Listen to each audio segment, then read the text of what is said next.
Hey everyone, this is Mark at Akamai Websites. How are you doing? Hope you're doing great. Once again, I'm in my car, and I wanted to answer a question that I think a lot of people wonder, but they never actually maybe get around to asking at the beginning of their web design project. The question is about images for your website, and trying to find the right images for your website. And I touched on this in a previous answer, but ultimately the content on your website, and this includes images, includes graphics, things like that, the client should be the arbiter of what images make sense for their audience, because they know their audience the best, they know their customers the best, they know their message the best. And while the designer can provide style recommendations and image recommendations on directions to go, if you have a specific type of image in mind, I would always go with that first instinct. And so I've had situations in the past where it took a long time to narrow in on which photos are appropriate for that website, because the client hadn't put much thought into thinking about that themselves. They just sort of assumed that the designer, me, would be able to figure out, the right message for that site. And in a general sense, designers are good at understanding the resources that are available to find good images. And if a client has a general image in mind, a type of image, for example, a certain demographic of person or a certain type of building they want in that image, that's the sort of information that's very helpful for a designer. So if you know the generals of the type of image you want, give that to your designer and let them come back to you with like 3 or 4 options of images that might work. For example, if you need a building in your image or you want an office space, describe that feeling or that image as much as you can that you want for that part of the website.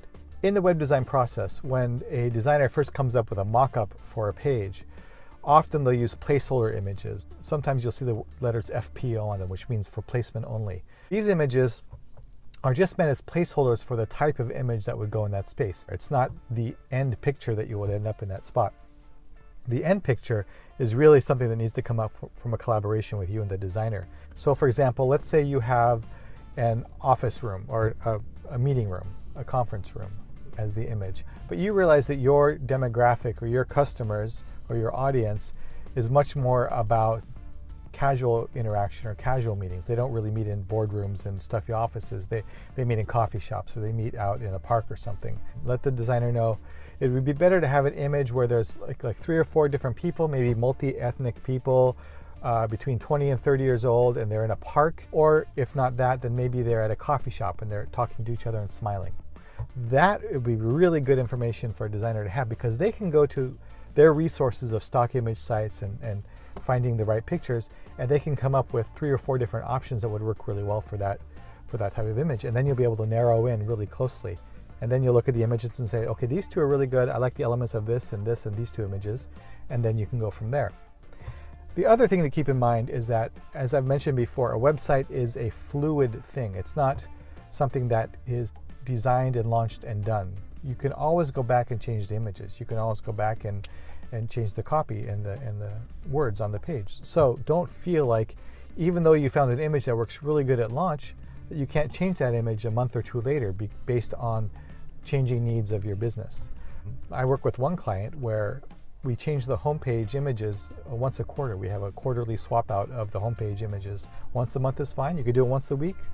Don't do it once a day. That's really painful. But so for images, think of them as a rotating gallery that presents the marketing impression that you want to give to your clients, customers, and audience. And work with your designer to find those images that best match the message and brand that you're trying to convey. So I hope that was helpful. If you have any questions, please let me know. I'm always happy to help out. You can post a comment below, subscribe to the channel, and if you're on the website, go ahead and hit the contact button and let us know how we can help you create your online presence. Hope you have a great day. Take care. Bye.